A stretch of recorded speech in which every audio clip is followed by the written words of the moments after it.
Magandang hapon po ulit sa inyo lahat. No? Kumusta naman yung napag-usapan kanina? Okay naman. Kamusta yung excitement? Okay naman. No? Na after na pag-pidos, sigurado may certificate na. Sinabi ba? O.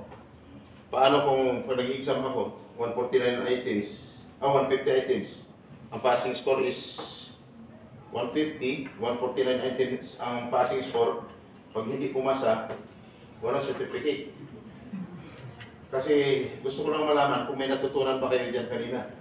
Sino nag-talk dito si Mr. Bong? Mula kanina. Oh, okay. May nabanggit kung sino kasunod na speaker. Ako daw. Anong pangalan daw?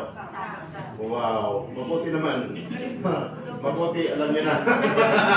Kasi pag hindi niyo pa alam, mas lalo tayong matagalan, no? Okay? Ang tanong, sure na ba? Makaalis na? Okay.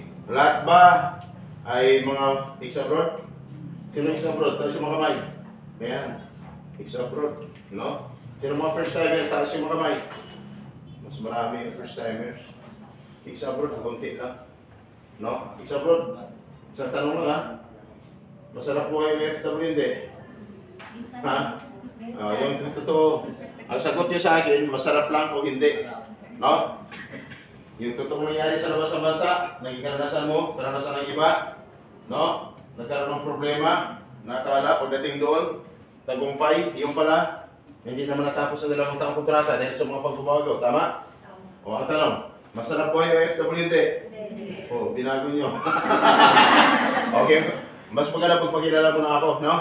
Kasi hindi po pwede na may nakatayo sa harapan, hindi nyo kilala. Dapat kilalanin nyo lahat ng mga nakatayo dito. Kunin nyo ang pangalan at ang apelyido. Pag hindi binigay ang apelyido, huwag na kayong maniwala sa lahat ng sinasabi nila. Sa lahat ng sinasabi namin dito. Bakit? Pag hindi mo alam, baka mamaya, hypnotize ka na, di ba? Ubus ang pira mo, limas na, pagdating dito, wala na. No? Iba nga, biktima na sa labas eh. Pinagpitos na, akala okay na, yun pala, hindi pa. No?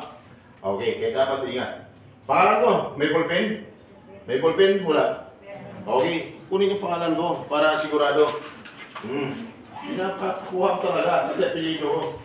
Oh, nagbibigay pa ako ng number eh. No? Pero kanina, nag-picture pa kayo dito, mga number na binigay sa inyo kanina, yung mga clients. Okay, ang tanong, lahat na napigmituran nyo, just in case of emergency, pag tinatawagan nyo, sigurado ba kayo may sasagot? Hindi. Kasi kadalasan, malamang ang sagot sa iyo, the number you dial is either unattended or of coverage area, no? Please try your call later. Ibig sabihin, nadali ka na. Okay, pangalan ko, ito na.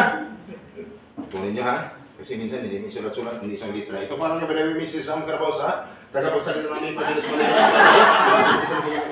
Mrs. Sam, dito kami dali sa napagkarang mga services para sa inyo. Ang iba natatanong, Mrs. Sam, ano naman ang mga services yan? Ang lagi kong sagot, ganito, mamaya, inyo pa na naman ang buong detalye sa ating pagbabalik. Naku, pwede. Sabi ko na siya, hindi nila mag-isulat-sulat eh. Pero Manila lang ba kayo? Makikita niyo po dito ng mayas. Ako siya medyo malabo eh. Kunin lang sa taman dyan, sir. Yan. Kasi, nagkala ko sobrang init kanina.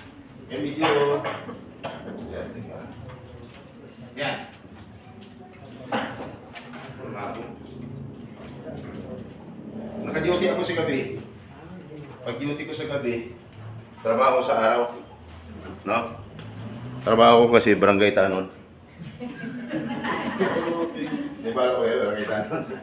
Okay, hindi ko barangay Tanon. Ayan. Iskate pa paano? Di ba? Yan, no? Okay, isang trabaho sa lang aming papilos. So, sa mga ex-abroad, meron ba ex-abroad na nung magpidos ka, nakita mo na ako doon?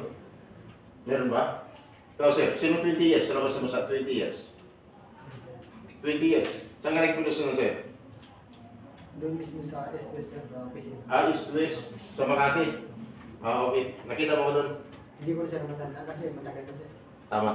Hindi mo matandaan. Hindi mo matandaan. Kasi wala naman talaga ako doon. Tama? Ngayon, nakita mo ako sir, nandito ako dahil nandito ako ngayon. Kaya, kamusta ang pagiging buhay OFW? Okay naman po. Okay naman. So, nakapag-ipon? Okay. Okay, magkano? Magkano ang saliin mo? Wala. Wala. May naipon. Kahit pa paano. Anong naipon dahil? Bahay. Bahay at Sakit. sasakyan. Ilang sasakyan? Isa lang po. Isa lang. May asawa? May anak? Yun. Ilan? Dalawa. May asawa? Wala po. Paano ka nag-anak? Okay! May inaantok? Wala. Wala. Pagdating mo sa part ko, lahat gising. Lahat ng tulog, gising. Lahat ng gutom, busog. Busog ng ano? Hangin!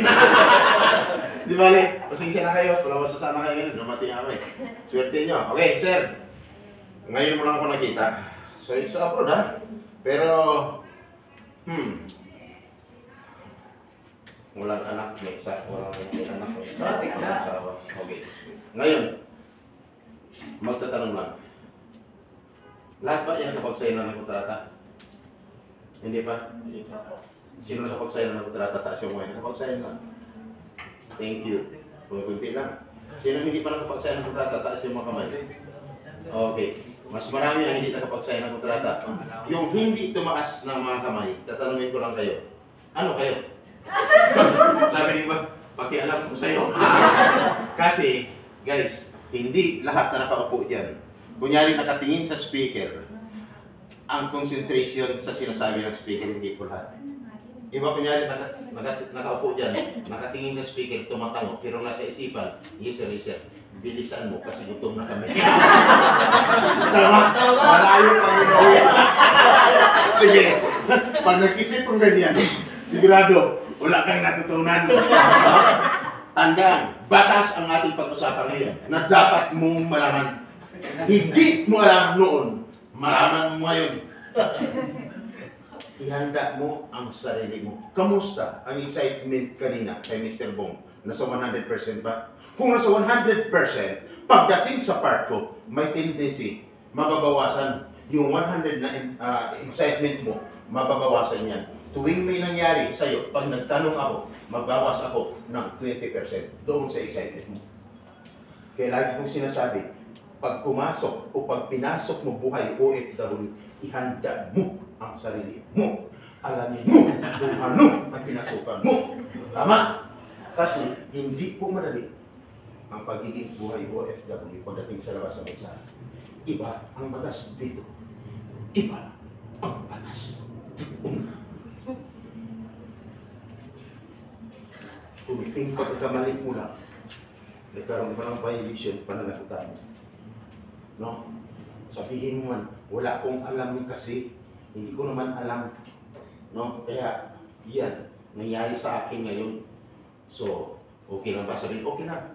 Dahil wala ka palang alam. Sinasabi sa batas, no? Ignorancia, ladies, niminin, is kusa. Naintindihan nyo? Ang ibig sabihin, ignorance of the law excuses no one. Kaya paglabas mo dito ngayon, may natutunan ka na. Para ka ng abogado.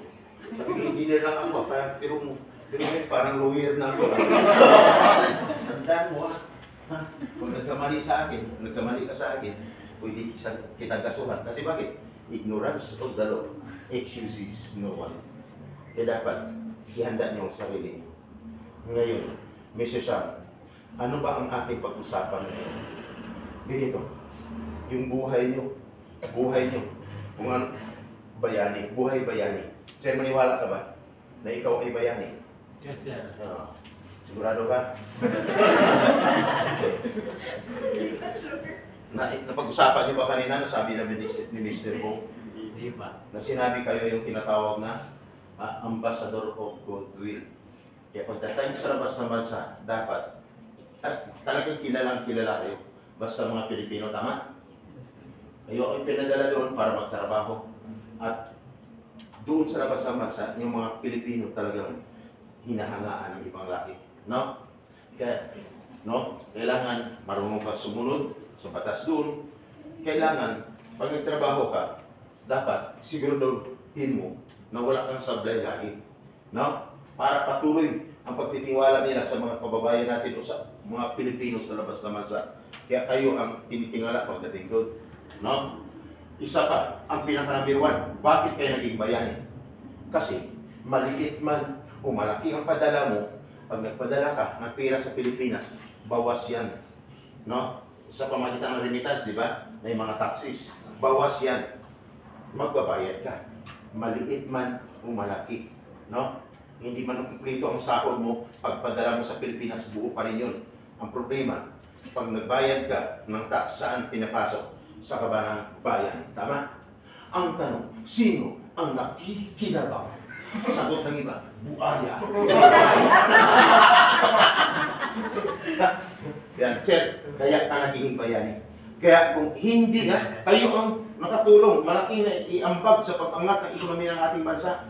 Kayo po, hindi kahit sino-sino dito sa Pilipinas, hindi congressman, hindi senador. Kayo! Lahat ng mga magagawang Pilipino. Kayo ang nagpapasahod sa mga nakaupo sa kataas-taasan. Malinaw? Kaya o puro saludo ng saludo. Punti lang sa taas, saludo. Dapat, no? Isipin nyo, kayo ang bayani. Kaya kung wala ka pa rin tiwala sa sarili mo, sir, pag uwi mo may ng bahay, maghanap ka na ng salamin at tingnan mo ang mukha mo sa salamin.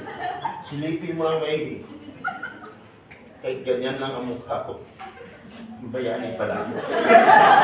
Eh paglabas mo dito mamaya, no? May paharang-harang daan dyan sa dinadaanan mo, daanan mo. No, may paharang-harang dyan. Sabihin mo, alis na nga dyan! Alis! Pag tinanong ka, o bakit? Ano ka ba? Sagutin mo, sir, bayani ko. Sir, huwag abusuhin ang pagkabayani katulad ng iba. No? Inaabuso. Kayo ang nagpapasahod, no? Pero inaabuso nila yung kapangyarihan nila. Yan ang buhay bayani. Ngayon, tingnan natin. O sa mga first timers, may natutunan, mga bayani po kayo. Pagdating sa labas ng bansa, kayo ang tunay ng mga bayani, hindi kahit sino. No? Okay, ngayon dito. Ang tanong. Nagtanong na ako kanina kung sino ang nakapag-sign ng kontrata o hindi. Tama? Nung magtanong ako, mayroon nakapag-sign, pero mas maraming hindi nakapag-sign ng kontrata. Kaya umpisahan natin na magbawas ng excitement. Pero sana, may nangyari dyan na hindi maganda. Bakit? Ayon sa batas, ang isang OFW, dapat bagong magbidos, dapat siya ay nakapag-sign na ng kontrata. Sabi ni Iba, ngayon ko lang itong narinig. Exabroad ako. Ngayon ko lang narinig. Tama, sir? Kasi nga, nung magpidos ka, wala ako doon. Ati ba ang speaking doon? Yan! Pidos! Doon! Pidos! Sa taas, pidos! Iba dito. Pasalamat kayo sa inyong agency. Dito kayo pinapadaan. Sa may masarap, no? Pag dito kanina, puro encouragement. Kaya lang, pagdating sa padto, puro discouragement. No? Pero hindi ko ito sinabi para takutin kayo. Kasi ang part ko is more on realities. Yung totoong nangyari sa loob at labas ng bansa. Kaya dapat, gusto kong malaman nyo na dapat ang isang OFW bago magpilos, dapat siya nakapag-sign na ng kontrata. Sabi ng iba, ganun ba? Ano pala itong ginawa sa amin? No? Nakapag-sign ka na ng kontrata. Kaya kung 100% ang excitement mo kanina kay Mr. Bong, pagdating sa part ko, magbawas ako ng 20%, ang natira is 80% na lang. At dapat, bakit kailangan nakapag-sign ng kontrata? Yan ang tamang proseso bago magbidos. At dapat, after pag-bidos, dapat siguro din makaalis na. Bakit? Nasa batas, ang isang OFW mula nag-apply at nag-isaan. Ito mga example na. Alam mo no? Mula nag-apply at nag-isaan, dapat 60 to 90 days prior dapat wala ka na sa Pilipinas. Dapat, nasa labas na kayo ng bansa ngayon. At dapat, wala na kayo sa inyong inuupuan diyan ngayon. Sabi ni iba, oo nga, kami 3 months, 10 months na nandito pa rin. Kung nangyari sa normal lang, another 20% ang mababawas. Sa excitement mo, ano nila, is 60%. At dapat, bakit kailangan ka makaalis? Hindi ka lang nakapagbayad, hindi ka lang nakapagbidos, hindi ka lang nakapagsign ng kontrata, ang iba nakapagbayad na ng placement fee. Tama? Pag nagbayad ka ng placement fee, ang salary mo is 20,000, magkano dapat ang maging placement fee? Dapat equivalent of 1 month salary. Sabi ng iba, patay tayo. Kaya minsan, habang nasa loob ng pidos, may tumatawag na. Kaya tunog na ang cellphone. Kasi tinatawagan na. Nandiyan na ba yung speaker na si Mr. Sam? Ingat kayo dyan ha. Kasi pag nalaman nyo, pwede nyo na pala kami ipahuli. Kaya dapat, ingat. Dapat equivalent of 1 month salary. No? Sabi ng iba, 1 month salary. Sa amin, sobrang laki. Normal lang yun. May ibig sabihin, bawas naman ang excitement mo ng 20%. Ang natira is 40% na lang. Tama? At pag nagbayad, sa lugar, sa Jollibee, sa Chowking, sa Macdo, sa Maximo Hotel, o restaurant, wala sa nabanggit ko na lugar, dapat sa loob ng agency. Sabi ni iba, agency. Bakit kami sa Gcash? Ganyan ha?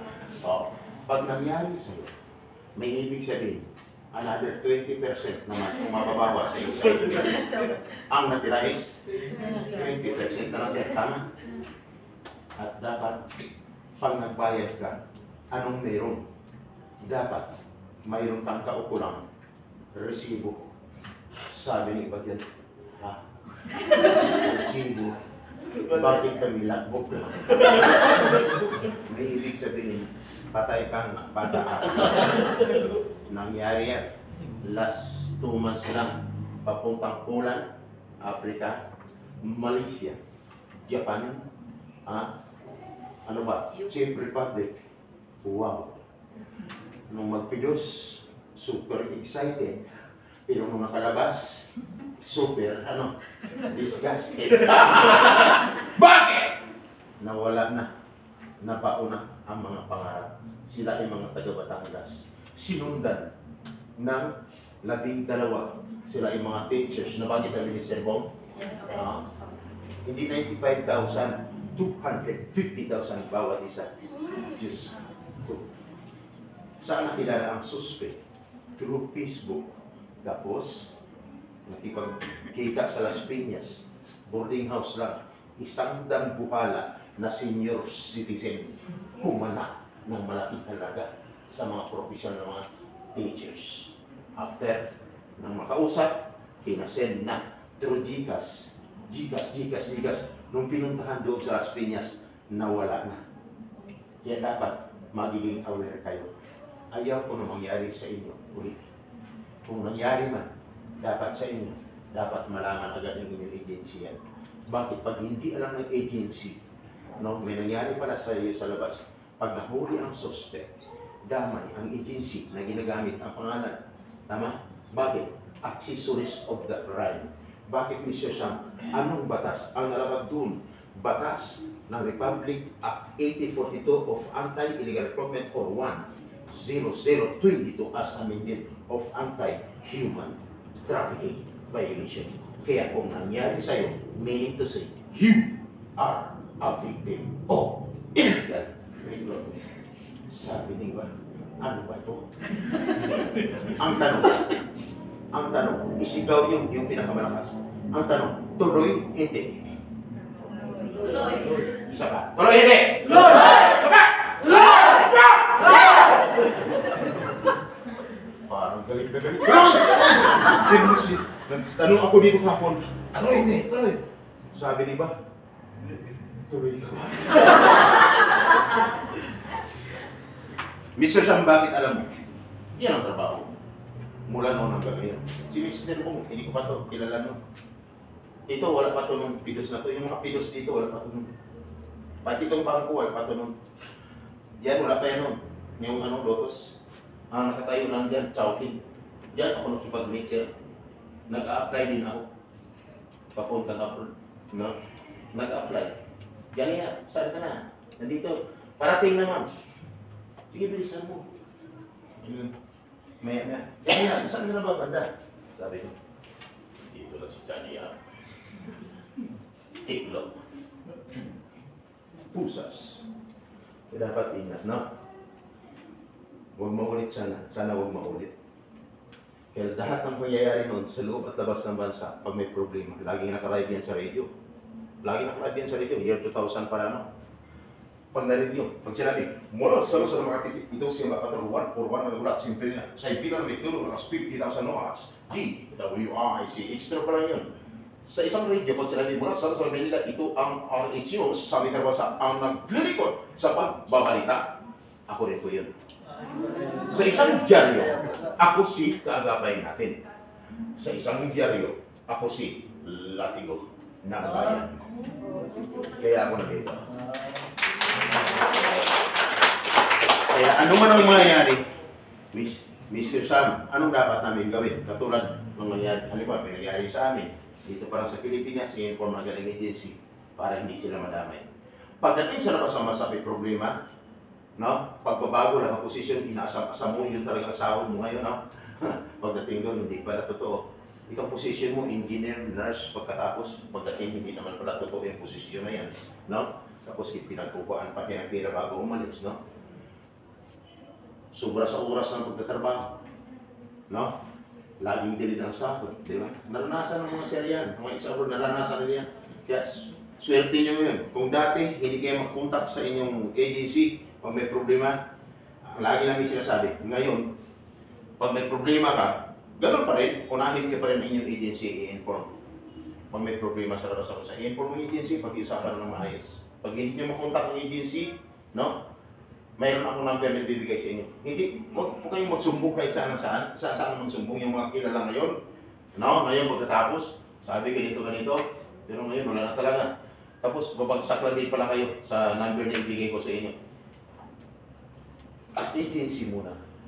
Huwag nyo nang hintayin na magsara ng agency, hindi pa nasolusyonan ng agency ang problema nyo. Kasi pa nakarating na sa abogado. Ang nangyari, hawak mo ng abogadong kaso, kayo pa ang natalo. Ang problema, natalo o manalo, magbabayad sa abogado. Tama? Huwag. Agency. Pag hindi mo puntang agency, yung number na 0948093970, pwede kayo mag-text doon. At 0963513540, pwede kayo mag-text doon. Okay. Gusto nyo naman kung sino ang kausap niyo dyan? Oh. Gusto nyo madala ang number na yun? Okay. Taas yung mga kamay. Dalawa. Thank you. Dalawang number, madala thank you. Sinong gustong umuwi ng Pilipinas na tagumpay? Taas yung mga kamay. Thank you. Sinong gustong umuwi ng Pilipinas na may dalang pira sa pamilya? Taas yung mga kamay. Thank you. Yan ang panalangin namin. Yan panalangin namin. Mamaya, ipipray ko kasi may prayer meeting kami mamaya. Na sana lahat kayo nang alis ay tagumpay. Na, uwi sa inyong pamilya, may dalang pera sa pamilya. Okay? Hindi katulad ng iba dyan. No? Ilang taon na nakakulong, nakalabas na nakauwi ng Pilipinas, kawawa, ganyan po dito. Ang dami pang babanggitin doon. Kaya may is pa, mamaya, no? May mga benefits pa yan na makuha ninyo anytime, no? So ngayon, pag may problema. Ngayon, ibibigay ko sa inyong number niyan. Ang number niyan, ulitin ko. Huwag na. Ang tanong, nanonood ba kayo ng YouTube sa mga YouTube? Nanonood ba kayo? Yes, sir. I-try nyo nga kung totoo. Actually, ang uma-action dyan, pag may problema, walang iba kundi ako. No? Pag tumawag ka sa number niyan, ako ang makakausap mo. No? Pag sinabi mo sa akin, Mr. Sam, hi, Mr. Sam, ang sagot ko sa iyo, hello. Di ba? Pag may problema, i-detalye mo, ako ang katok sa inyong agency at papakiusapan namin na maayos. Na, diplomatic way, ang purpose, mapabilis ang paglutas ng problema na wala kang isipin na nagkasusin, kundi libre ang serbisyo. Tama? O, anong gusto mo, ma? May bayad na serbisyo o libre? Libre gusto mo mamaya? Libre. Okay. Libre! Ngayon, Mr. Sam, gaano katotoong sinasabi ko? Sinasabi mo. Okay, ito. Buksan mo ang YouTube channel na Kaagapay ECTV. Buksan mo. Buksan nyo. Kaagapay. Tapos, space. Buksan nyo kasi Friday ngayon. Swerte nyo pag pinopin nyo yan. Kaagapay, space, ECTV. SCTV. Yan. Sila Charlie Tango Victory. Pag nakita nyo, search nyo no, sa YouTube. Pag nakita nyo dyan, nakasalamin kulay itim, nakasombrero kulay itim na parang cowboy, no? Walang iba, yes. Wala, yes. Walang iba kung hindi ako yan. Dahil nakita nyo, wala kayong ibang gagawin kung hindi i-subscribe nyo. Bakit? Pinaka-easy way na makapag-access kayo sa amin just in case of emergency at number 1 sa number na ibibigay ko sa inyo. Okay? Yan. Mr. Sam, paano namin nadala? Ito na, ibibigay ko sa inyo. O tanda na, nagawa namin ito. Makikita niyo dyan, pag i-search nyo from the beginning, yung mga in-upload ko na mga problema sa loob at labas ng bansa, makikita niyo dyan. Yung galing kung saan-saan sa mga kilala na nagreklamo doon, no? Na ilang buwan na, hindi pa rin nasolusyonan, mga kilala yun. Bagsak pa rin sa akin, makikita niyo dyan. Yung namatay na yung kapatid, no? Yung mga nire-rape, makikita niyo dyan. Ngayon, puro pidos-pidos. Pero